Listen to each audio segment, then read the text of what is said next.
আসসালামু আলাইকুম প্রিয় দর্শক, অন্য মঞ্চ অনুষ্ঠানে আপনাদের স্বাগত জানাচ্ছি। প্রিয় বন্ধুরা, প্রীতি সালাম এবং শুভেচ্ছা নেবেন। আপনারা ইতিমধ্যে জেনে গেছেন যে গতকাল ভারতের সরকার বাংলাদেশে ভারতীয় দূতাবাসের সব স্টাফদের ফ্যামিলি মেম্বারদের অবিলম্বে ভারতে ফিরে যাওয়ার নির্দেশ দিয়েছেন। এটি একেবারে নতুন কিছু নয়। নানান কারণেই একটি দূতাবাসের সব স্টাফদের ফ্যামিলি মেম্বারদের ফিরিয়ে নিতে বলা যায়, তবে বাংলাদেশের জন্য এটা একটা নতুন এক্সপেরিয়েন্স বলা যায়। এবং বিশেষ করে পাকিস্তানেও যে মুহূর্তে ভারতীয় দূতাবাসের স্টাফরা অবস্থান করছে, ফ্যামিলি মেম্বারদের নিয়ে অবস্থান করছে, সেখানে বাংলাদেশে কি এমন ঘটনা ঘটলো যে একেবারে তড়ি ঘড়ি করে সবাইকে ফিরিয়ে নেওয়া হচ্ছে। এমনকি যাদের সন্তানরা বাংলাদেশে পড়াশোনা করছে তাদেরও বলা হয়েছে যে না, পড়াশোনা বন্ধ করে ইমিডিয়েটলি ভারতে আসো, ভারতে পড়াশোনা করো। So this is very unusual. তো এটা কেন হচ্ছে সেইটা নিয়ে আমি একটু সারাদিন একটু খোঁজ করবার চেষ্টা করছি। তো সেটি নিয়ে কথা বলবার আগে আমি একটু বলতে চাই যে বাংলাদেশের রাজনীতিতে একটা খুব কমন ব্যাপার হলো যে এই দল দেশ বিক্রি করে দিচ্ছে ওই দেশের কাছে। তার মানে যে আওয়ামী লীগ ভারতের কাছে বাংলাদেশকে বিক্রি করে দিচ্ছে, আবার বলা হচ্ছে যে বিএনপি বাংলাদেশকে পাকিস্তানের কাছে বিক্রি করে দেওয়া হচ্ছে। তো এই যে দেশ বিক্রির অভিযোগ, এটা আমরা দেখেছি, কিন্তু আসলেই দেশ বিক্রি কাকে বলে, আসলেই বিদেশের হাতে দেশ তুলে দেওয়া কি, সেটা মনে হয় যে ডক্টর ইউনূসের মতো করে আর কেউ আমাদের দেখাতে পারেনি। এই প্রথম আমরা দেখছি যে একটা বিদেশি শক্তির কাছে কিভাবে বাংলাদেশকে তুলে দেওয়া হয় এবং বাংলাদেশের স্বাধীনতার সার্বভৌমত্ব কোনো কিছুই আর এখন ডক্টর ইউনূসের কাছে কনসিডারেশনে নেই। আপনারা দেখছেন এই যে বর্তমানে বাংলাদেশে আমেরিকার যে তোড়জোড় চলছে, ইতিমধ্যে আপনারা জানেন যে সেন্ট মার্টিন বহুল আলোচিত একটা দ্বীপ, এবং এই দ্বীপের দখলদারিত্ব নেওয়ার জন্য সেই 70 সাল থেকে আমেরিকা কিন্তু তার কুনজর দিয়ে রেখেছে, এবং বঙ্গবন্ধু তখন বলেছিলেন যে না, এই দ্বীপ আমরা দেব না। জিয়াউর রহমান ক্ষমতা এলেও এই দ্বীপটি আমেরিকা চেয়েছিলেন, এবং Ziaur Rahman on principle agree করেছিলেন যে তিনি সেন্ট মার্টিন দ্বীপটি বিদেশের হাতে তুলে দেবেন। শেখ হাসিনা সর্বশেষ যে সরকারে ছিলেন তিনি বলেছেন প্রকাশ্যে যে সেন্ট মার্টিন তার কাছে চাওয়া হয়েছে, কিন্তু তিনি দেশের 1 ইঞ্চি মাটিও বিদেশি শক্তির হাতে তুলে দেবেন না। সেই সেন্ট মার্টিনের 1/3 ইউনূস অলরেডি আমেরিকার হাতে তুলে দিয়েছে। এছাড়া বাংলাদেশে আরো একটা দ্বীপ রয়েছে, সোনাদিয়া দ্বীপ, ভীষণ প্রাকৃতিকভাবে আকর্ষণীয়, মহেশখালী উপজেলার খুব কাছে। এই দ্বীপটা, যেটা শেখ হাসিনার সরকার চেয়েছিল, এটা জাপান সরকারের সহায়তায় এখানে একটা ইকো পার্ক গড়ে তুলবার, সেই সোনাদিয়া দ্বীপটাকে পুরোটাই আমেরিকার হাতে তুলে দিয়েছে ডক্টর ইউনূস। আমাদের চিটাগাং পোর্ট, সেটাও বিদেশি শক্তির হাতে তুলে দিয়েছে। এছাড়াও চিটাগাং পোর্টের আশেপাশে আমাদের নেভাল বেস, যেসব সেন্সিটিভ এলাকা আছে, সেখানেও তিনি এই বিদেশি পরাশক্তির এন্ট্রান্সকে অ্যালাউ করেছেন। এবং মিয়ানমারের সাথে যে আরাকান আর্মির যে সংঘাত, সেখানে আরাকান আর্মিকে নিরাপদ করিডোর দেওয়ার ব্যাপারেও ডক্টর ইউনূস অনেকখানি এগিয়ে গেছে। শুধু যে আরাকান আর্মিকেই বাংলাদেশের বর্তমান অবৈধ সরকার ব্যাক করছে তা না, এই রোহিঙ্গাদের যে সামরিক শাখা আরসা, সেটাকেও বাংলাদেশ ব্যাক করছে। এই আরসা, আরাকান আর্মি, এরা নিজেদের মধ্যে যেমন লড়াই করছে, আবার এরা মিলে আরাকান সরকারের বিরুদ্ধে লড়াই করছে। তো সব মিলিয়ে দেশের যে ভয়াবহ একটা অবস্থার সামনে ডক্টর ইউনূস দাঁড় করিয়ে দিয়েছে, এটা এখন একেবারে দল অন্ধ বা ডক্টর ইউনূসের মানে পা চাটা এরকম লোকজন ছাড়া এখন এটা সবাই বুঝতে পারছে। কিন্তু এইটা, এই যে এই এলাকায়, এই সাউথ এশিয়ার এই বঙ্গোপসাগরকে কেন্দ্র করে এই যে আমেরিকার যে অবস্থান, এই অবস্থানটা যারা জিও পলিটিক্যাল সিচুয়েশন গুলো ফলো করেন তারা নিশ্চয়ই বুঝতে পারছেন যে আমেরিকা এখানে যেভাবে আসন গেড়ে বসতে যাচ্ছে, তাতে রাশিয়া, চীন, এমনকি ভারতও খুব একটা হ্যাপি না, এবং এটা তাদের জন্য একটা বিরাট মাথা ব্যথা। স্বভাবতই মিয়ানমারেরও একটা বড় মাথা ব্যথা হয়ে দাঁড়িয়েছে এই আরাকান আর্মি এবং আরসা। তাহলে এখন এই অবস্থায় যারা এই অঞ্চলে মার্কিন মাতব্বরি মেনে নিতে পারছে না, তারা কি বসে থাকবে? তারা ঠিক করেছে যে প্রয়োজনে মায়ানমারকে দিয়ে বাংলাদেশকে অ্যাটাক করাবে। এটা অনেক দিন ধরে আলোচনায় ছিল, কনসিডারেশনে ছিল, কিন্তু এটা একদম প্রায় ফাইনাল হয়ে গেছে যে এর পেছনে রাশিয়া রয়েছে, চীন রয়েছে। তাদের মদদে মায়ানমার যে কোনো দিন বাংলাদেশকে অ্যাটাক করতে পারে এবং এই অ্যাটাকের পক্ষে তাদের কিন্তু যুক্তি আছে। এবার আসেন, কেন আমাদের ভারতীয় দূতাবাসের স্টাফদের ফ্যামিলিকে জরুরি ভিত্তিতে ভারতে ফিরিয়ে নেওয়া হচ্ছে? এর পেছনে অনেকগুলো কারণ আছে এবং সব মিলিয়ে আমার কাছে যেটা মনে হচ্ছে যে বাংলাদেশের সামনে একটা ভয়াবহ বিপদ অপেক্ষা করছে। গোয়েন্দা সূত্রের রিপোর্টে জানা গেছে বাংলাদেশে একটা অরাজক পরিস্থিতির সৃষ্টি করবে। এর আগে যেমন হাদির মৃত্যুকে কেন্দ্র করে প্রথম আলো এবং ডেইলি স্টার অফিস পোড়ানো হয়েছিল, ধ্বংস করা হয়েছিল, ঠিক একইভাবে বাংলাদেশের হয়তো গুরুত্বপূর্ণ আরো কোনো স্থাপনা তারা ধ্বংস করবে। এর বাইরেও আরো কিছু অ্যালার্মিং ইনফরমেশন আছে। এই যা যা কিছু বলছি সবই কিন্তু বিদেশি গোয়েন্দা সূত্রে পাওয়া, এগুলো কোনো গুজব বা আমার বানানো কিছু না। আর একটা কথা হলো যে বর্তমানে আফগানিস্তান এবং পাকিস্তান থেকে প্রচুর দুর্ধর্ষ জঙ্গি বাংলাদেশে মূলত এই তাবলিগের বেশে তারা বাংলাদেশে ঢুকেছে এবং এই জঙ্গি গোষ্ঠী ঢাকা এবং চট্টগ্রামে বিশেষ করে নানা রকমের জঙ্গি হামলা করতে পারে বলে আশঙ্কা করা হচ্ছে। সো এই যে বাংলাদেশের এই বর্তমানে এই রিপোর্টগুলো যখন আসছে, তখন সেখানে স্বভাবতই একটা বিপদকে সামনে রেখে ভারত সরকার মনে করেছে যে তার দূতাবাসে একদম কিছু পুরুষ কর্মচারী বা যেগুলো একদম জরুরি দরকার সেই স্টাফগুলো থাকবে, বাকিদের সরিয়ে নেবে, অ্যান্ড ডেফিনেটলি ফ্যামিলি মেম্বারদের। এর মধ্যে আপনারা খেয়াল করেছেন যে গতকাল বাংলাদেশে ব্রিটিশ রাষ্ট্রদূত সারা কুক তিনি তারেক রহমানের সাথে দেখা করেছেন, তারপরে তিনি ভারতের হাইকমিশনার প্রণয় ভার্মার সাথে দেখা করেছেন এবং সেখান থেকে তিনি এয়ারপোর্টে গিয়ে সোজা দিল্লি গেছেন। আজকে তার একটা রাউন্ড টেবিল কনফারেন্স করার কথা। এই যে সারা কুকের মুভমেন্ট, তিনি তারেক রহমানের সাথে দেখা করলেন, প্রণয় ভার্মার সাথে দেখা করলেন, ভারতে গেলেন, এই বিষয়ে আমাদের পররাষ্ট্র মন্ত্রণালয়ের কাছে কোনো ইনফরমেশন ছিল না, আমার সূত্র এটা নিশ্চিত করেছে। সো এখন কেবলমাত্র যে ভারত তার হাইকমিশনের স্টাফদের ফ্যামিলি মেম্বারদের ফিরিয়ে নিলেন তা না, এখন ধারণা করা হচ্ছে যে ব্রিটিশ হাইকমিশন এবং ইউরোপিয়ান ইউনিয়নের অনেক দেশের হাইকমিশনেরও ফ্যামিলি মেম্বারদের এই মুহূর্তে বাংলাদেশ থেকে ফিরিয়ে নেওয়া হতে পারে। সামনে বাংলাদেশের জন্য কি অপেক্ষা করছে এটা ভাবতে গা শিওরে উঠছে। আমি জানি না, আমরা শুধু প্রার্থনা করি আল্লাহ বাংলাদেশকে রক্ষা করুন।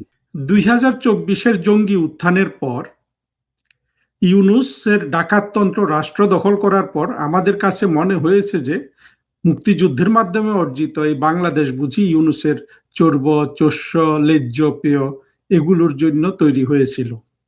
সেটা মনে করে ইউনূস বাংলাদেশকে এক দিক থেকে আপনার দুর্নীতি করেছে, অর্থনৈতিকভাবে শোষণ করেছে, লুণ্ঠন করেছে, আর অতি দ্রুত সে বাংলাদেশকে একটা বাণিজ্য চুক্তির মাধ্যমে মার্কিন যুক্তরাষ্ট্রের সাথে কাছে বিক্রি করে দিয়ে সে 2 বছরের মধ্যে সবকিছু গ্রহণ করে সে ক্ষমতা ছেড়ে দেয় এবং তার পরবর্তীতে প্রধানমন্ত্রী তারেক রহমানের সরকার আসে। তারেক রহমানের সরকার এসে কি করলো, তারাও অতি দ্রুত কোনো ধরনের সময় না দিয়ে ইউনূস যে গোলামির চুক্তি করে গেছে আমেরিকার সাথে, সেই গোলামির চুক্তি অনুযায়ী আপনার ওই 45,000 কোটি টাকা খরচ করে 14টা বোয়িং বিমান কেনার ব্যবস্থা করে ফেললেন। এই জিনিসটা বাংলাদেশ যে অতি দ্রুত আওয়ামী লীগ সরকার যাওয়ার সাথে সাথে 2 বছরেরও কম সময় এইভাবে দেশ বিক্রি করে একটা বিদেশি শক্তির শৃঙ্খলে আবদ্ধ হয়ে গেল। তার বিপরীতে আমরা যদি প্রধানমন্ত্রী শেখ হাসিনার কূটনীতিটা আমরা একটু ভেবে দেখি, তাহলে আমরা দেখব এই কূটনীতি একজন রাষ্ট্রনায়কের প্রজ্ঞা, সাহস, দেশপ্রেমের এক অবিস্মরণীয় মিশ্রণ এবং তার ফলে বাংলাদেশ কিভাবে আপনার লাভবান হয়েছিল সেই বিষয়টা এখানে আমি একটু আলোচনা করতে চাই। প্রধানমন্ত্রী শেখ হাসিনার কূটনীতির মূল কথা ছিল বঙ্গবন্ধু যেটা বলেছিলেন যে আমাদের আমরা সকলের প্রতি বন্ধুত্ব চাই, কারো প্রতি বৈরিতা চাই না। এটার সাথে প্রধানমন্ত্রী শেখ হাসিনা আরো একটা জিনিস মনে রেখেছিলেন, সেটা হলো বঙ্গবন্ধু 1974 সালে জাতিসংঘে দাঁড়িয়ে বলেছিলেন যে বিশ্ব হলো শোষক আর শোষিত এই দুই ভাগে বিভক্ত, বঙ্গবন্ধু হলেন শোষিতের পক্ষে। ফলে পরবর্তীতে এই এই আমরা প্রধানমন্ত্রী শেখ হাসিনার কূটনীতিতে তার পিতার এই যে কথাটা জাতিসংঘে বলা যে শোষিতের পক্ষে, সেটাও আমরা অনেক কিছু দেখতে পাই, যে যেখানে মানুষ নির্যাতিত, প্রধানমন্ত্রী শেখ হাসিনা যে রাষ্ট্রগুলোকে মনে করেছিলেন যে সাম্রাজ্যবাদীদের কবলে পড়ে তারা অন্যায়ের শিকার, প্রধানমন্ত্রী শেখ হাসিনা সবসময় এই রাষ্ট্রগুলোর কিন্তু প্রতি সহানুভূতিশীল ছিলেন। সকলের প্রতি বন্ধুত্ব, কারো প্রতি বৈরিতা নয়, এই এই নীতি উনি ব্যবহার করে, এই নীতিটিকে যারা 24 জঙ্গি উত্থানের বিভিন্ন সাইবার সন্ত্রাসীরা এটাকে অনেক ধরনের আপনার ব্যঙ্গ করেছিল, কিন্তু সত্যিকার অর্থে প্রধানমন্ত্রী শেখ হাসিনা কিন্তু এই নীতি দিয়েই কিন্তু এতগুলা সাফল্য পেয়েছিলেন কূটনীতিতে। কেমন দেখুন, বাংলাদেশ যে একটা ভূরাজনৈতিক টানাপোড়েনের কেন্দ্রবিন্দুতে অবস্থিত, এটা তো আমরা জানি। ভূরাজনৈতিক টানাপোড়েন মানে হলো, আসলে জিনিসটা যদি সহজে বলি, বাংলাদেশের যে আপনার ভৌগোলিক অবস্থান, এইটাতে বিভিন্ন ধরনের প্রভাব বিস্তার করে পরাশক্তিগুলো একে অন্যকে নিয়ন্ত্রণ করা বা তার উপর পর্যবেক্ষণ করা বা তার কোনো রকম ক্ষমতা বৃদ্ধি করা, এগুলার চেষ্টা করে। তো যার কারণে আমরা দেখেছি যে মার্কিন যুক্তরাষ্ট্র বাংলাদেশের ওই কথাগুলো উঠে যে মার্কিন যুক্তরাষ্ট্র সেন্ট মার্টিনে ঘাঁটি করতে চায়, কিংবা তারা বাংলাদেশের ভারতের এবং ওই মিয়ানমারের একটা অংশ নিয়ে খ্রিস্টান রাজ্য গঠন করতে চায়। এই জিনিসগুলা, এই ধারণাগুলো তো আছেই, এগুলো এক একটা করা হয় বা করার চেষ্টা করা হয় যাতে তারা অন্য দেশগুলার, মানে এরকম কিছু করতে পারলে সে চীনের উপর প্রভাব বিস্তার করতে পারবে, ভারতের উপর প্রভাব বিস্তার করতে পারবে, এই ধরনের উদ্দেশ্যে কিন্তু মার্কিন যুক্তরাষ্ট্র বা যে কোনো সাম্রাজ্যবাদী বা বৃহৎ বা পরাশক্তি এই জিনিসগুলা গ্রহণ করে। কিন্তু প্রধানমন্ত্রী শেখ হাসিনা এই ধরনের চাপের কখনো কিন্তু নতি স্বীকার তো করেনি, কিন্তু দেখা গেছে যে বিভিন্ন টানাপোড়েন থাকা সত্ত্বেও আমরা কিন্তু বিশ্বের যে 4টা পরাশক্তি আমাদের জন্য যারা রেলিভেন্ট, আপনার মার্কিন যুক্তরাষ্ট্র, চীন, ভারত এবং রাশিয়া এবং সাথে জাপানও, প্রত্যেকটা দেশের সাথে কিন্তু আমরা সমানভাবে সাফল্যজনক কূটনীতি আপনার মেনটেন করেছি। আপনি যদি চিন্তা করেন ভারতের সাথে, ভারতের যে সিকিউরিটি কনসার্ন যেটা আছে, যে ভারতে উত্তর পূর্ব ভারতে কোনো ধরনের বিচ্ছিন্নতাবাদী আন্দোলনকারীরা বাংলাদেশে ঘাঁটি গাড়তে পারবে না, এইটা প্রধানমন্ত্রী শেখ হাসিনা তাদেরকে এই ব্যাপারে নিশ্চিত করেছেন, এবং তাদের কোনো ধরনের তৎপরতা, অর্থাৎ ভারত বিরোধী কোনো তৎপরতা বাংলাদেশে কিন্তু তিনি চালাতে দেননি।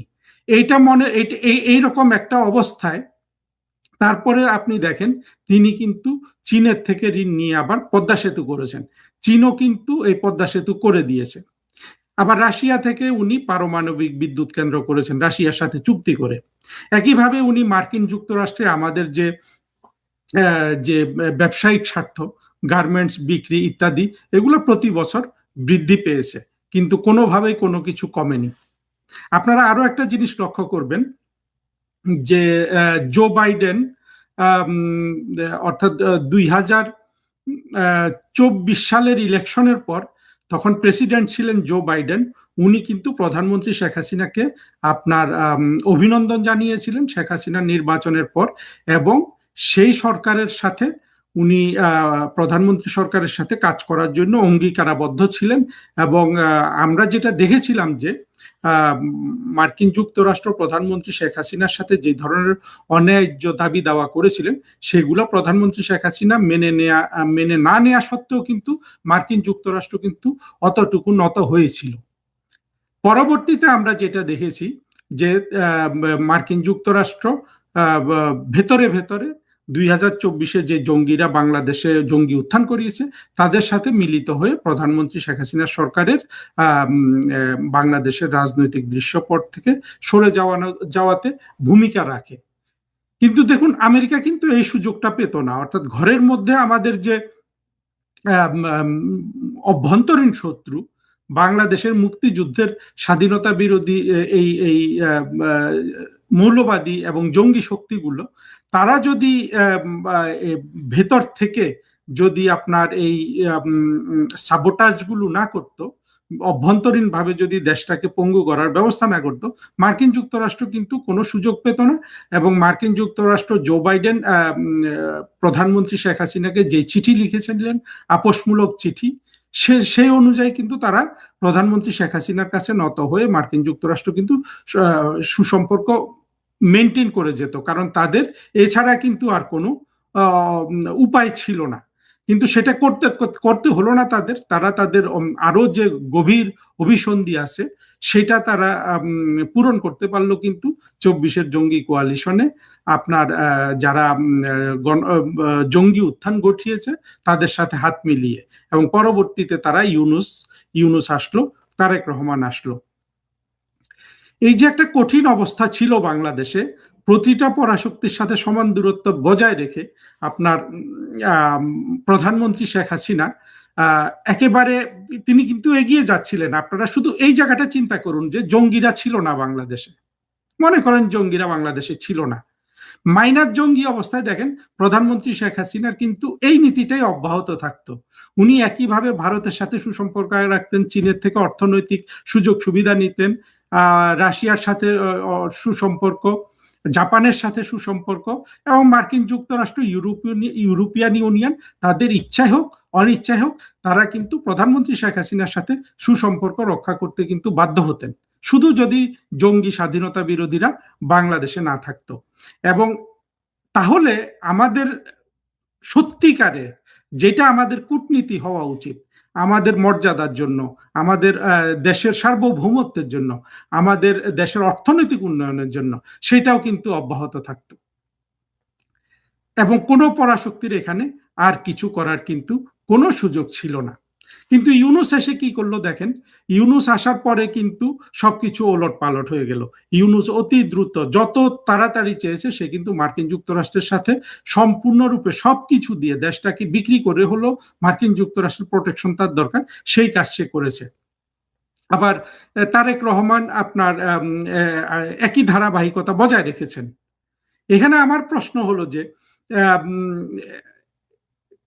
ইউনুস বা তারেক রহমান তারা যদি এটা নাও চাইতেন তাহলে কি তারা এটা করতে পারতেন? শেখ হাসিনা যেই সাহসের সাথে সবার সাথে সমান দূরত্ব রক্ষা করে আপনার বাংলাদেশটাকে কূটনৈতিক জায়গায় এবং বিদেশি যাদের কাছে অর্থ আছে তাদের থেকে অর্থ নিয়ে তিনি দেশটাকে উন্নত করছিলেন, সেটা কি ইউনুস বা তারেক রহমান করতে পারতো?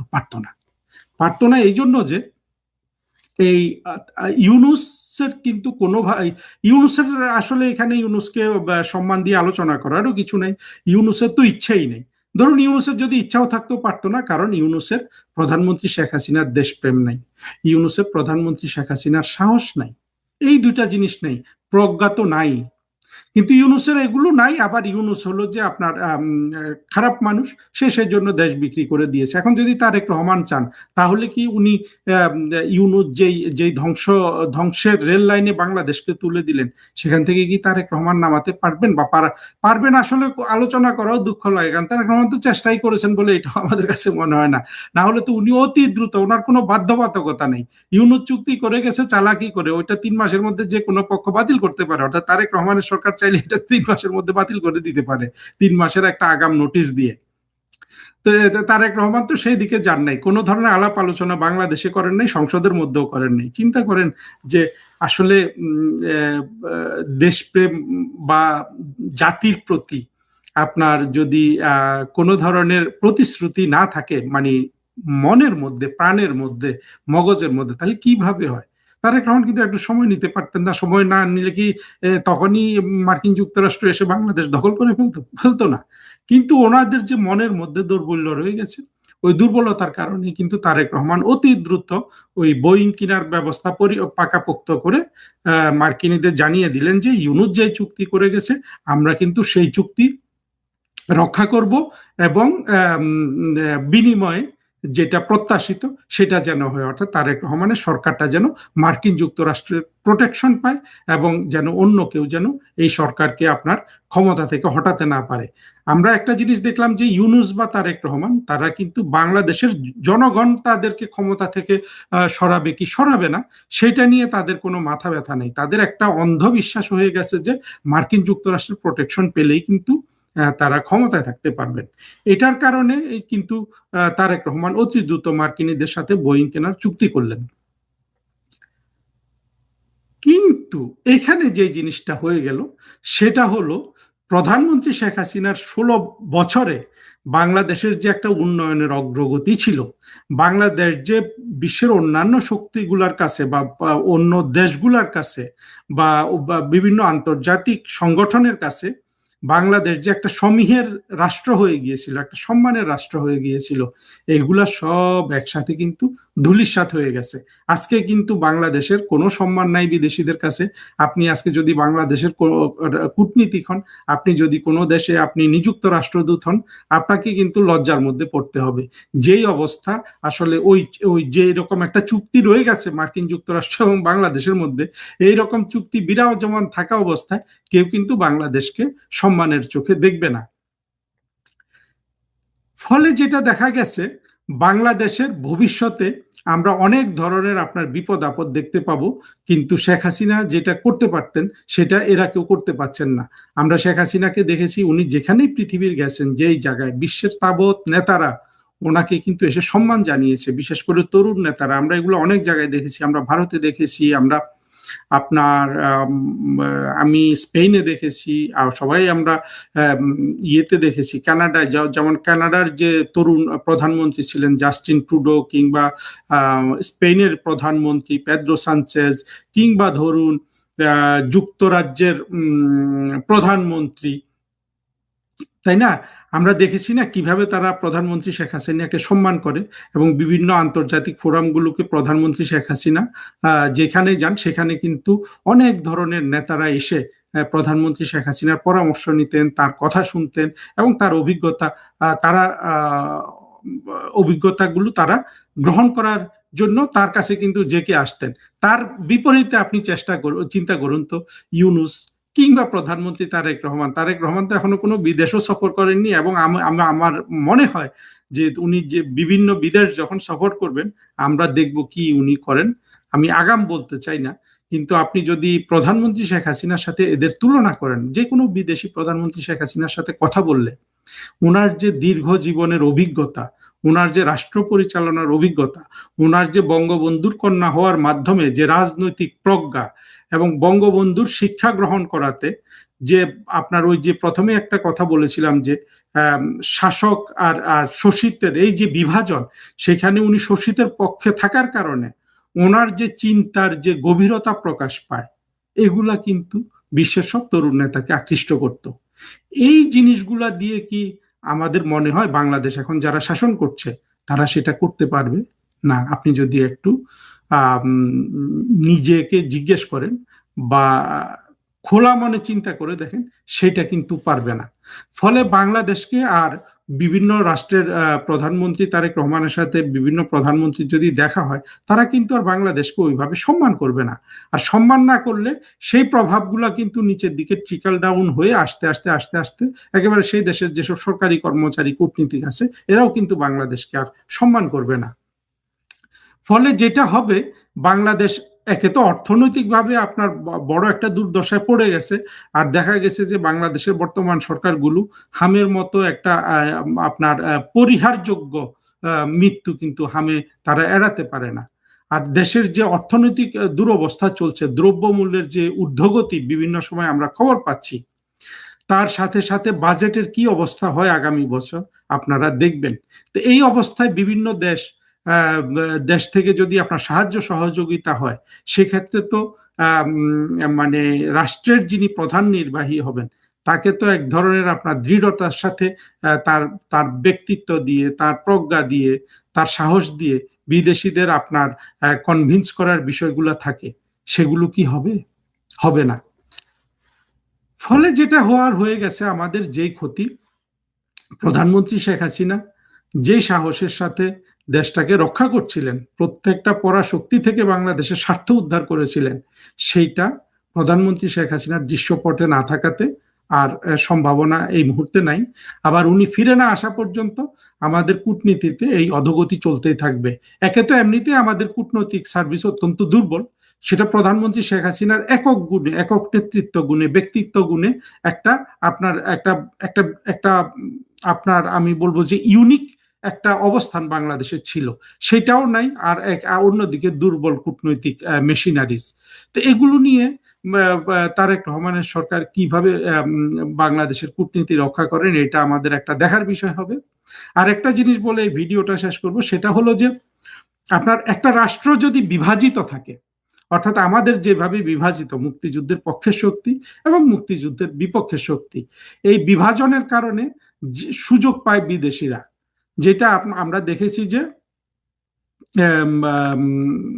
ইউনূস এবং তারেক রহমানের সরকারগুলো আসার পর মার্কিন যুক্তরাষ্ট্র একচেটিয়াভাবে বাংলাদেশে প্রভাব বিস্তার করার সুযোগ পেয়েছিল। কিন্তু শেখ হাসিনার সময় রাষ্ট্র দুই ভাগে বিভক্ত ছিল, কেউ কিন্তু কোনো সুযোগ নিতে পারেনি।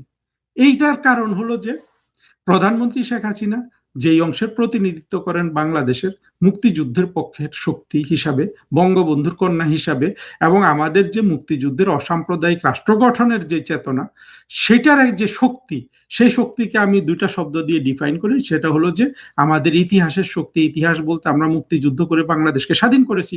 সেখানে আপনার যারা ৭১ সালে মুক্তিযুদ্ধে যারা সমর্থন দেয় নাই, সে যে আপনার মুসলিম লীগ, জামাত, এরা এখন মুসলিম লীগ হয়ে গেছে বিএনপি, জামাত হয়ে গেছে জামাত, এভাবে আছে। অর্থাৎ তাদের সাথে ইতিহাসের শক্তিটা নেই। তারা যতই মুক্তিযুদ্ধের কথা বলুক, মুক্তিযুদ্ধ তাদের অন্তরে কিন্তু সেই প্রাণ শক্তিটা যোগায় না। আর একটা হলো সভ্যতার শক্তি। সভ্যতার শক্তি হলো আমাদের মুক্তিযুদ্ধের চেতনা, যেটা হলো অসাম্প্রদায়িক রাষ্ট্র গঠন, যেটা ৭২-এর সংবিধানে আমরা প্রতিফলিত করেছি। এটাও কিন্তু তাদের সাথে নাই।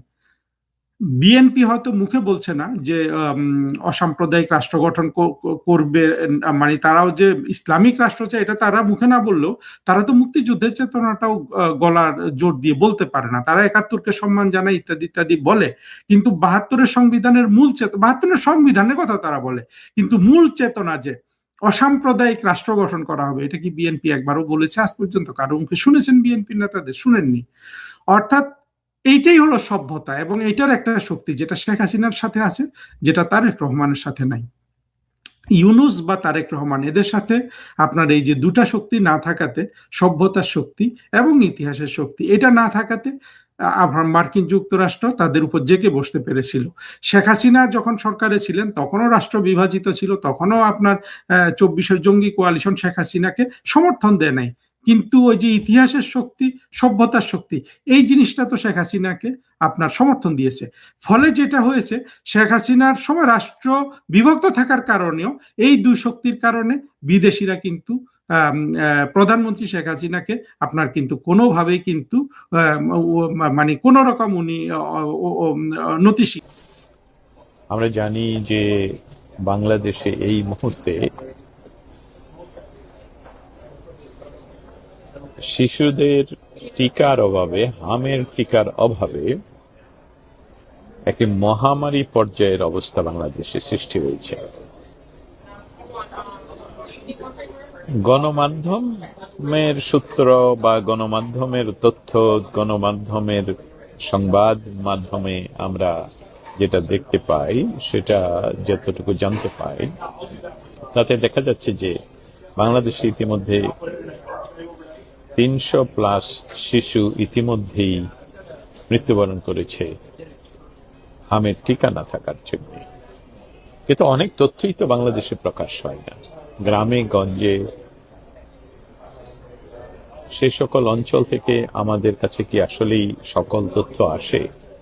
যেহেতু সকল তথ্য আমরা জানতে পারি না, এবং এই মুহূর্তে বাংলাদেশে সেটা জানা সম্ভব নয়, একমাত্র সরকার যদি উদ্যোগ নিতেন, একমাত্র সরকারই পারবে সেই সকল তথ্য আসলে সংগ্রহ করার জন্য। কিন্তু যেহেতু সরকারও এটা সংগ্রহ করছে না, সেখানে আমরা সত্যি সত্যি জানি না কত শত শিশু ইতিমধ্যে হামের টিকা না থাকার কারণে মৃত্যুবরণ করেছে। পৃথিবীর যে কোনো সরকার যদি ন্যূনতম ভাবেও জনগণের প্রতি তার দায়িত্ববোধ থাকে, জনগণের প্রতি যদি সেই সরকারের কোনো ধরনের দায়িত্ববোধ থাকে, তাহলে তারা শিশুদের পরিচর্যার বিষয়ে সবার আগে বিষয়টি আমলে নেন, যাতে করে কোনো ক্রমেই কোনো শিশু বিনা চিকিৎসায় মারা না যায়। আর সবচেয়ে বড় কথা হলো, একটি শিশু জন্মক্ষণ থেকে তার একটা সার্টেন বয়স পর্যন্ত সকল ধরনের টিকা ইতিমধ্যে পৃথিবীর সকল দেশই জানে।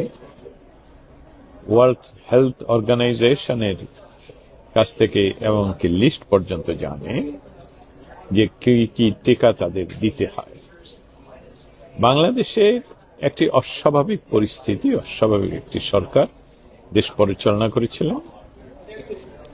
অস্বাভাবিক বলছে এই কারণে যে আমাদের দেশ স্বাধীন হওয়ার পর বারবার হোঁচট খাচ্ছিল। বঙ্গবন্ধুকে হত্যা করা হয়েছে, তারপর জিয়াউর রহমানের শাসন, জিয়াউর রহমানকে 3.5 বছরের মাথায় আবার হত্যা করা হয়েছে। তারপর আসলো এরশাদের শাসন, এরশাদ আমাদেরকে 9 বছর শাসন করেছেন। তারপর আবার নির্বাচনের মাধ্যমে বিএনপি, আওয়ামী লীগ, বিএনপি এভাবে বাংলাদেশ পরিচালিত হচ্ছে।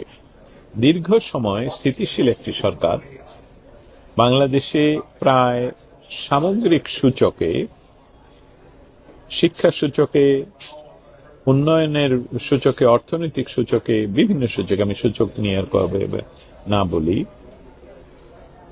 সেখানে সে একটা স্থিতিশীল এবং ধারাবাহিক উন্নতি হচ্ছিল বাংলাদেশের। স্পেশালি শিশুদের পরিচর্যা, শিশুদের স্বাস্থ্য পরিচর্যা, শিশুদের শিক্ষা, নারীদের স্বাস্থ্য পরিচর্যা, নারীদের শিক্ষা, এই বিষয়গুলো প্রাধান্য পেয়েছিল। যার জন্যে পৃথিবীতে প্রায় সর্বোচ্চ লেভেলে টিকার দেয়ার দেশ হিসেবে বাংলাদেশের নাম ছিল। আমাদের দুর্ভাগ্য যে আমাদের দেশে জন্ম নেয়া ইউনূস, মোহাম্মদ ইউনূস, তিনি কিভাবে, কার মাধ্যমে এ সকল আলাপ না করে তাকে পশ্চিমারা এমনকি শান্তিতে নোবেল প্রাইজ দিলেন, অথচ উনি যে ব্যবসা করেন সেটা অশান্তির ব্যবসা করেন। উনি যে মেটিকুলাসলি ডিজাইন করে ক্ষমতা দখল করলেন, সেই ক্ষমতা দখলের পর উনি অন্যান্য বিষয়গুলো আমরা বারবার বলে যাচ্ছি সাংবাদিকেরা। আমরা গত 2 বছর ধরে বলে গেলাম যে ডক্টর ইউনূস বাংলাদেশকে কিভাবে পৃথিবীর অন্যান্য দেশ, স্পেশালি যুক্তরাষ্ট্রের কাছে বিক্রি করে দিচ্ছে, কিভাবে বাংলাদেশকে এমন একটি পর্যায়ে নিয়ে যাচ্ছে যাতে এটা ব্যর্থ রাষ্ট্র পরিগণিত হয় বা ইতিমধ্যে হয়ে গেছে। কিন্তু এই মনস্টার যে বাংলাদেশের শিশুদের জন্য টিকা কেনা, টিকা দেয়া, টিকার ব্যবস্থা নেয়া, শিশুর পরিচর্যার বিষয়ে একদমই সে সমস্ত কিছু বন্ধ করে দিয়ে সেখানে লুটপাট চালায়। এটা সরাসরি একটি সরকার, আপনি নির্বাচিত অনির্বাচিত যে কোনো সরকারের জন্য এটি একটি অপরাধ। এবং এই অপরাধ শিশুদের টিকা ইতিমধ্যে পৃথিবীর বা ওয়ার্ল্ড হেলথ অর্গানাইজেশনের নির্দেশনা অনুসারে পৃথিবীর সকল দেশের সকল শিশুদেরকে জন্ম থেকে একটি সার্টেন বয়স পর্যন্ত সমস্ত টিকার আয় দিতে হবে এবং শিশুগুলো ফ্রি দিতে হবে। বাংলাদেশের ইউনূস সরকার শেখ হাসিনা সরকারকে হটিয়ে দিয়ে যে পেছনের রাস্তায় ক্ষমতা দখল করলো, সেদিন থেকে আজ পর্যন্ত টিকার ব্যবস্থা করা হয়নি। দুর্ভাগ্যজনকভাবে বর্তমান সরকার যে তথাকথিত নির্বাচনের মাধ্যমে ক্ষমতায় আসলেন, সে সরকারও দেশের শিশুদের টিকা নেয় সেটার ব্যবস্থা না করে ওনারা বিলিয়ন্স টাকা খরচ করে বিমান কিনছেন। বিমান নতুন কিনুক আর পুরাতন কিনুক, বিমানের সার্টেন একটা বয়স থাকে। সেই বিমান যদি বাংলাদেশে পরিচালনা করতে হয়, তাহলে এই শিশু যারা মারা যাচ্ছেন, এই শিশুদেরকে জীবিত না রাখতে পারলে, শিশুদেরকে পরিচর্যা করতে না পারলে, তাহলে এই বিমানগুলো কি হবে? যেখানে শিশুদের পরিচর্যার জন্য টিকা কেনার টাকা নেই, টিকা কিনতে পারছেন না বা করছেন না, অনিচ্ছাকৃতভাবেই তো হতেই পারে না, ইচ্ছাকৃতভাবে আপনারা এই টিকা কিনছেন না, সেখানে এটা সরাসরি যে কোনো আন্তর্জাতিক আইনে, যে কোনো আন্তর্জাতিক নর্মে সরকার অপরাধ করছেন। সরকার শিশুদেরকে হত্যা করছেন। ইউনূস সরকার করেছেন, তারেক জিয়া এটা ধারাবাহিকতায় চলছে। আমাদের দেশের ভবিষ্যতে শিশুরা, আমাদের দেশকে ইতিমধ্যে ধ্বংস করা হয়েছে, আমাদের দেশের সকল ব্যবস্থা ধ্বংস করা হয়েছে, বাংলাদেশের সকল পেশাজীবী সংস্থাগুলো ধ্বংস করা হয়েছে, বাংলাদেশের বিচার বিভাগকে ধ্বংস করা হয়েছে। পার্লামেন্টে আজকে আপনারা নিজেরাই জানেন যে পার্লামেন্টে যারা কথা বলে তাদের একজনও গুড পার্লামেন্টারিয়ান না, এবং সেখানে তারা পার্লামেন্ট কিভাবে চালায়, কিভাবে কথা কয়, সেই সকল বিষয় নিয়েও তারা কিছুই জানেন না। এবং এই যে স্বাস্থ্যমন্ত্রী বা স্বাস্থ্য বিভাগ, তারা যে টিকা এখনো আনছেন না, তাদেরকে টিকার ব্যবস্থা করা হচ্ছে না, সেটা নিয়ে কিন্তু বর্তমান পার্লামেন্টে এখনো পর্যন্ত একবারও কোনো ধরনের প্রশ্ন উত্থাপন কোনো এমপি করেননি, এবং সরকারকে এর জন্য প্রশ্ন করা হয়নি। কিন্তু আমরা জানি যারা এখন দেশ চালায়, যারা তথাকথিত বিরোধী দলের সিটে বসা, তারা দুইজন মিলেই দেশটাকে বেদখল করেছে। অতএব শিশু হত্যা সরাসরি আমের টিকা না কেনায়, শিশুদের পরিচর্যা ব্যাহত হওয়ায় যে শিশুরা মারা যাচ্ছে, এটার জন্য দায়ী হবেন যেমন ইউনূস সরকার, ঠিক তেমন তারেক জিয়ার সরকার। এবং এটা নিয়ে আমরা ইতিমধ্যে বিশ্বের বিভিন্ন স্থানে, স্পেশালি ওয়াশিংটন ডিসিতে, বাংলাদেশের চিত্রটা বর্তমান ট্রাম্প সরকারের কাছে আমরা তুলে ধরার চেষ্টা করছি।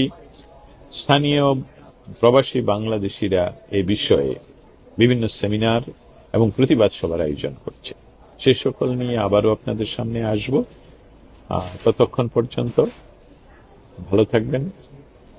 আজ রবিবার আমাদের এখানে, আজকেও ছুটির দিন, তথাপি এই সাত সকালেই মনে হলো যে এই বিষয়টা নিয়ে অল্প কিছু হলেও কথা বলা প্রয়োজন। আপনারা যারা আমার সাথে তখন ছিলেন, আপনাদের সকলকে ধন্যবাদ।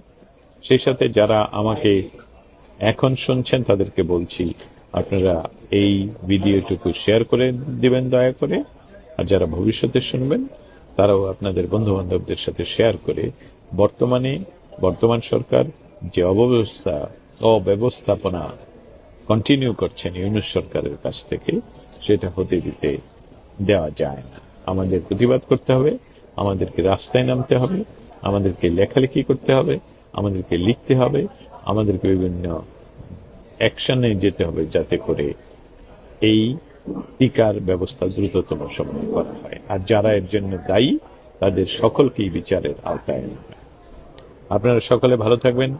আমি দস্তগীর জাহাঙ্গীর আজকে যুক্তরাষ্ট্রের অঙ্গরাষ্ট্র জর্জিয়ার আটলান্টা শহর থেকে আপনাদের সাথে এতক্ষণ ছিলাম। ধন্যবাদ। ভালো বাংলাদেশের রাজনীতিতে এখন সবচেয়ে গুরুত্বপূর্ণ প্রশ্নগুলোর একটি হচ্ছে, প্রধানমন্ত্রী তারেক রহমান তার প্রথম বিদেশ সফরে কোথায় যাচ্ছেন, দিল্লি নাকি বেইজিং? এই প্রশ্ন এখন শুধু সফরের প্রশ্ন নয়, এটি পরিণত হয়েছে বাংলাদেশের ভবিষ্যৎ পররাষ্ট্রনীতি, আঞ্চলিক কূটনীতি এবং পরাশক্তির প্রভাব বিস্তারের কঠিন পরীক্ষায়। কারণ আপাতত দেখা যাচ্ছে দিল্লি নীরব, অন্যদিকে বেইজিং অস্বাভাবিকভাবে সক্রিয়। আর এই দুই শক্তির মাঝখানে দাঁড়িয়ে আছেন প্রধানমন্ত্রী তারেক রহমান। আজ আলোচনা করব কেন ভারতের সঙ্গে তারেক রহমান সরকারের সম্পর্ক হঠাৎ করে ঠান্ডা হয়ে গেল, কারণ যেটা বেশ উষ্ণ হয়ে উঠছিল। আবার দেখব চীন আসলে কি চাইছে, তিস্তা প্রকল্প কেন এত গুরুত্বপূর্ণ, কেন তারেক রহমানের প্রথম বিদেশ সফর বাংলাদেশের জন্য এক ভয়ঙ্কর কূটনৈতিক ভারসাম্যের পরীক্ষা হয়ে দাঁড়িয়েছে। বাংলাদেশের কোন প্রধানমন্ত্রীর প্রথম বিদেশ সফর সবসময় বিশেষ বার্তা দেয়, মানে একটি সরকারের, নির্বাচিত সরকারের প্রথম প্রধানমন্ত্রী, এটি বিশেষ বার্তা দেয়। কূটনীতিতে এটাকে বলা হয় সিগন্যাল পলিটিক্স। নতুন প্রধানমন্ত্রী প্রথমে কোন দেশে যাচ্ছেন সেটাই বলে দেয় তিনি কাকে আসলে অগ্রাধিকার দিচ্ছেন, কোন শক্তির সঙ্গে ঘনিষ্ঠ হতে চাইছেন এবং তার ভবিষ্যৎ পররাষ্ট্রনীতির গতিমুখ কোন দিকে। সেই কারণেই এখন পুরো কূটনৈতিক বিশ্ব তাকিয়ে আছে তারেক রহমানের দিকে। শুরুতে ধারণা করা হয়েছিল তারেক রহমানের প্রথম সফর হবে ভারতে, কারণ নির্বাচনের পরপরই ভারতের প্রধানমন্ত্রী নরেন্দ্র মোদী সবার আগে ফোন করে তারেক রহমানকে অভিনন্দন জানিয়েছিলেন। শুধু তাই নয়, তারেক রহমানের স্ত্রী জুবাইদা রহমান এবং কন্যা জাইমা রহমানকে নিয়ে ভারত সফরের আমন্ত্রণও পাঠিয়েছেন। কিন্তু দেখা যাচ্ছে কয়েক মাস না যেতেই পরিস্থিতি যেন কেমন বদলে গেছে বা বদলে যাচ্ছে। সংসদে আওয়ামী লীগের রাজনৈতিক কার্যক্রম নিষিদ্ধ করার আইন পাশ হওয়ার পর থেকেই দিল্লির অস্বস্তি তৈরি হয়েছে বলে রাজনৈতিক বিশ্লেষকদের অভিমত। ভারত মনে করছে যেই রাজনৈতিক সমঝোতার ভিত্তিতে তারা, মানে ভারত, নতুন সরকারের প্রতি নমনীয় অবস্থান নিয়েছিল, নমনীয় হয়েছিল, বাস্তবে তারেক রহমানের সরকার এখন সম্পূর্ণ ভিন্ন পথে হাঁটছে। ফলে দিল্লি এখন এক ধরনের নীরব কূটনৈতিক দূরত্ব বজায় রাখছে বলে অনেকে মনে করছেন। কিন্তু ঠিক এই জায়গাতেই মাঠে নেমেছে চীন। চীনের বাংলাদেশের রাষ্ট্রদূত ইয়াও ওয়েন এখন প্রকাশ্যেই বলছেন, তিনি বেশ সক্রিয়, আপনারা গণমাধ্যমে চোখ রাখলেই দেখবেন, এখানে যাচ্ছেন সেখানে যাচ্ছেন, এর সঙ্গে কথা বলছেন, তার সঙ্গে বৈঠক করছেন। তিনি প্রকাশ্যেই বলছেন তারেক রহমানের সম্ভাব্য চীন সফর হবে ঐতিহাসিক মাইলফলক। বাংলাদেশ চীন সম্পর্ক নতুন উচ্চতায় পৌঁছেছে বলেও মন্তব্য করেছেন তিনি।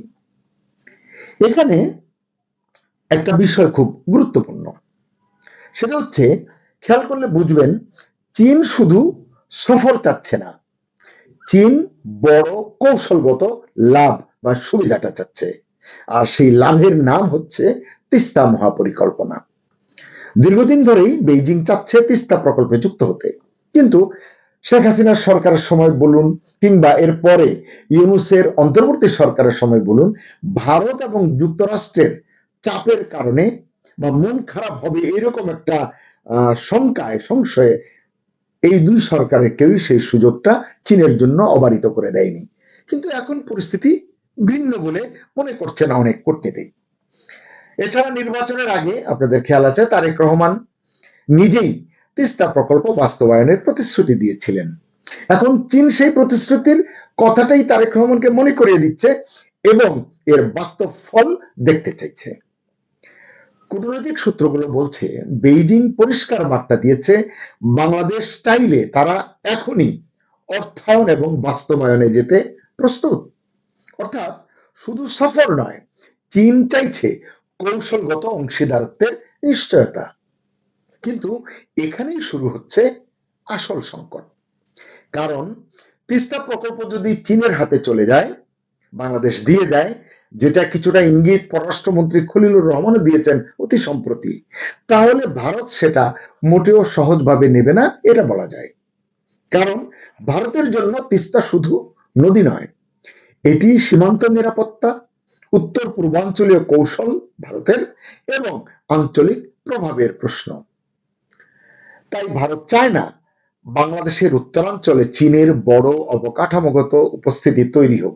কিন্তু দর্শক, আপনারা যারা আমাদের গতকালকের কন্টেন্ট দেখেছেন, সেখানে আপনারা দেখেছেন যে লালমনিরহাটে এমন কিছু স্থাপনা দ্রুত গতিতে এগিয়ে চলেছে, বাংলাদেশ করছে। কার অর্থায়নে, কার পরামর্শে, কার নকশায় করছে এটি স্পষ্ট নয়, কিন্তু বাংলাদেশ করছে। ভারতের জন্য এটিও একটি মাথা ব্যথার বিষয়। গতকালকের এই কন্টেন্টটি যারা এখনো দেখেননি, দেখে নিতে পারেন।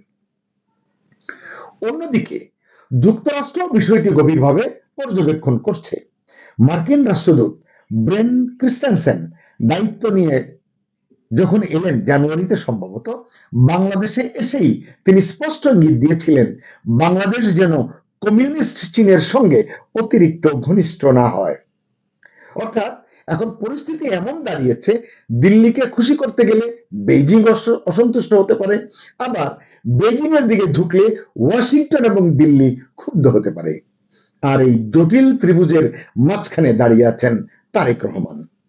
এখন প্রশ্ন হচ্ছে, তাহলে কি তিনি সরাসরি ভারত বা চীনে না গিয়ে অন্য কোনো দেশ দিয়ে সফর শুরু করবেন? এসব আলোচনা আমরাও করেছি, আপনারাও শুনেছেন, কারণ এই সম্ভাবনাটাও জোরালো। কূটনৈতিক বিশ্লেষকদের কেউ কেউ বলছেন ভুটান দিয়ে যদি সফর শুরু করেন তারেক রহমান, সেটি হবে তার জন্য নিরাপদ এবং কৌশলগতভাবে ভারসাম্যপূর্ণ পদক্ষেপ। কারণ ভুটান সার্কভুক্ত দেশ, যদিও সার্কের এখন কোনো আগামাথা নেই, কোনো অস্তিত্ব নেই। আবার বাংলাদেশকে প্রথম স্বীকৃতি দেওয়া দেশ হচ্ছে ভুটান, এটি একটি স্ট্রং পয়েন্ট। কিন্তু সার্কভুক্ত দেশের কথা বলে এটিকে ওই যে লেজে গোবরে তেনা পেঁচানোর মতো পেঁচিয়ে কোনো লাভ নেই। তাই ভুটান সফর হলে সেটি একদিকে আঞ্চলিক সহযোগিতার বার্তা যেমন দেবে, অন্যদিকে ভারত চীন প্রতিদ্বন্দ্বিতার সরাসরি কেন্দ্রে না গিয়েও, মানে মাঝখানে না পড়েও সময় নেওয়ার সুযোগ পাবে তারেক রহমানের সরকার।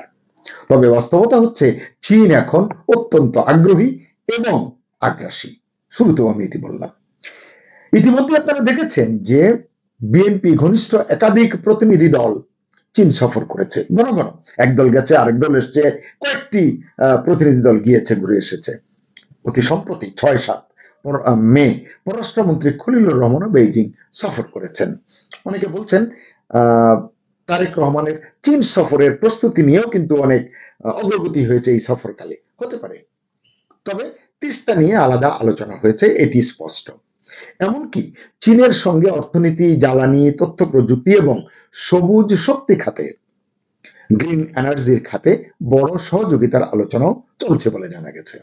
চীন বলছে নতুন সরকার আসার পর তারা বাংলাদেশে প্রায় $10 কোটি বিনিয়োগ করেছে এবং আরো বড় বিনিয়োগে আগ্রহী। চীন বাংলাদেশে বিনিয়োগ আগেও করেছে, এখনো করছে, ভবিষ্যতেও করবে। কিন্তু এই 2 মাসেই $10 কোটি বিনিয়োগ করেছে, এই পরিসংখ্যান কতটা সত্য সেটি যাচাই করা সম্ভব হয়নি, কারণ এটি প্রমাণ সাপেক্ষ। তাই এটি আমি উড়িয়েও দিচ্ছি না, কারণ চীন বিনিয়োগ চাইলে করতে পারে, কিন্তু বিনিয়োগের পরিবেশটি এখন আসলে এদেশে তৈরি হয়নি, এটি বলছেন সকলে। অন্যদিকে জানা যাচ্ছে গুয়াংজুতে বিডার, মানে বাংলাদেশ যে বিনিয়োগ বোর্ড রয়েছে, বিডার অফিস খোলার প্রস্তুতি নিয়েছেন বিডার নির্বাহী চেয়ারম্যান আশিক চৌধুরী। মানে মনে আছে তো আশিক চৌধুরী? এই আশিক চৌধুরী হচ্ছেন সাবেক প্রধান উপদেষ্টা ইউনূসের প্রিয় আশিক, মানে ওয়ান্ডার বয় যাকে বলা হয়েছিল। কিন্তু তিনি যতটা মানে বেলুন ফুলিয়ে যাত্রা শুরু করেছিলেন, বেলুন ততটাই চুপসে গেছে। তাই চেষ্টা করছেন, তিনি এখনো টিকে আছেন এবং টুকটাক করে আরো কিছু সময় ক্ষমতার আস্বাদ নিতে মরিয়া হয়ে উঠেছেন, এগুলি লোকজন বলছে। কারণ গত 2 বছরে তিনি এবং তার বিডা বিনিয়োগের প্রশ্নে কেবল অশ্বডিম্বই প্রসব করেছে এবং এই দেশের গরিব দেশের জনগণের ট্যাক্সের টাকাই শুধু শ্রাদ্ধ করেছে। তারপরও যাই হোক, গুয়াংজুতে, চীনের গুয়াংজুতে বিডার অফিস খোলা হবে বিনিয়োগের জন্য। এতকাল চীনের বিনিয়োগ এসেছে, বিডায় কিছু মানে গুয়াংজুতে কিছু খুলতে হয়নি। মানে এগুলো সব হলো মানে ওই যে টুকটাক মার্কা, বললাম তো, একটু ম্যাজিক দেখানোর চেষ্টা, একটু ঠুসঠাস ইংরেজি বলা এবং নিজেকে বিশাল করে মানে প্রকাশ করা, জাহির করা। লাভ কিন্তু 2 বছর, কম সময় নয়। ইউনূসের 1.5 বছর এবং প্রায় এখন 3 মাস, প্রায় 2 বছর কোনো ভূমিকা কিন্তু আশিক চৌধুরীর নেই। চূড়ান্ত ফ্লপ, চূড়ান্ত ব্যর্থ। কিন্তু তিনি চেষ্টা করছেন তারেক রহমানকে নিয়ে গুয়াংজুতে এই যে প্রতিশ্রুত বা এই যেটির কথা বলা হচ্ছে সম্ভাব্য এই বিডার অফিসটি তিনি উদ্বোধন করাতে চান। তাতে তারেক রহমানেরও কাছাকাছি কিছু সময় থাকবেন, নিজের আখেরটা আরেকটু গোছানোর চেষ্টা করবেন অনেকে বলছেন। এবং বলা হচ্ছে বেইজিংও চাইছে এই সুযোগকে সম্ভাবনায় পরিণত করতে, মানে তারেক রহমানকে আরো কিভাবে ঘনিষ্ঠ করা যায় সেটি চেষ্টা করতে। যাই হোক, তারা এখন শুধু কূটনৈতিক নয়, প্রতীকীভাবেও তারেক রহমানকে নিজেদের ঘনিষ্ঠ অংশীদার হিসেবে তুলে ধরতে চাইছে। কিন্তু এই পথ মোটেও সহজ নয়, কারণ বাংলাদেশ এখন এমন এক ভূরাজনৈতিক অঞ্চলে মোড়ে দাঁড়িয়ে আছে যেখানে বঙ্গোপসাগরকে ঘিরে যুক্তরাষ্ট্র, ভারত এবং চীনের প্রতিযোগিতা দ্রুত থেকে দ্রুততর হচ্ছে এবং তীব্র থেকে তীব্রতর হচ্ছে। চীন চায় বঙ্গোপসাগরে কৌশলগত প্রবেশাধিকার, এটি আমরা জানি। ভারত চায় উত্তর পূর্বাঞ্চলের নিরাপত্তা নিশ্চিত করতে, এটিও আমরা জানি। আর যুক্তরাষ্ট্র চায় এই অঞ্চলে চীনের প্রভাব সীমিত রাখতে, এটি আপনারা কে না জানেন। ফলে বাংলাদেশ এখন শুধু একটি দেশ নয়, বরং পরাশক্তিগুলোর বা বড় বড় শক্তিগুলোর প্রতিযোগিতার কেন্দ্রবিন্দু। আর সেই বাস্তবতায় তারেক রহমানের প্রথম বিদেশ সফর হয়ে উঠেছে এক বিশাল কূটনৈতিক চ্যালেঞ্জ। প্রশ্ন হচ্ছে, তিনি কি দিল্লির সঙ্গে দূরত্ব কমানোর চেষ্টা করবেন, মানে দিল্লির নীরবতা ভাঙানোর চেষ্টা করবেন, নাকি বেইজিং এর যে অফার, আগ্রাসী অফার, সেই অফারের দিকে ঝুঁকবেন, নাকি ভুটানের মতো ছোট কিন্তু কৌশলগতভাবে নিরাপদ দেশ বেছে নেবেন প্রথম সফর হিসেবে? এই প্রশ্নগুলোর উত্তরই হয়তো আগামী দিনের বাংলাদেশের পররাষ্ট্রনীতির দিক নির্ধারণ করবে। সবচেয়ে বড় কথা, ক্ষমতায় আসা যত কঠিন, ক্ষমতায় টিকে থাকা তার চেয়েও কঠিন।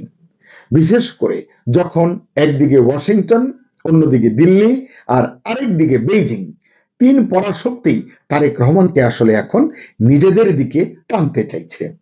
এখন দেখার বিষয়, তারেক রহমান শেষ পর্যন্ত কোন পথ বেছে নেন, কোন দেশ বেছে নেন, কি কূটনৈতিক চমক তিনি দেখাতে পারেন। সুপ্রিয় দর্শক, আপনার কি মনে হয় তারেক রহমানের প্রথম বিদেশ সফর কোথায় হওয়া উচিত? ভারত, চীন, নাকি অন্য কোনো দেশ? কমেন্টে আপনার মতামত জানান। ভিডিওটি ভালো লাগলে লাইক দিন।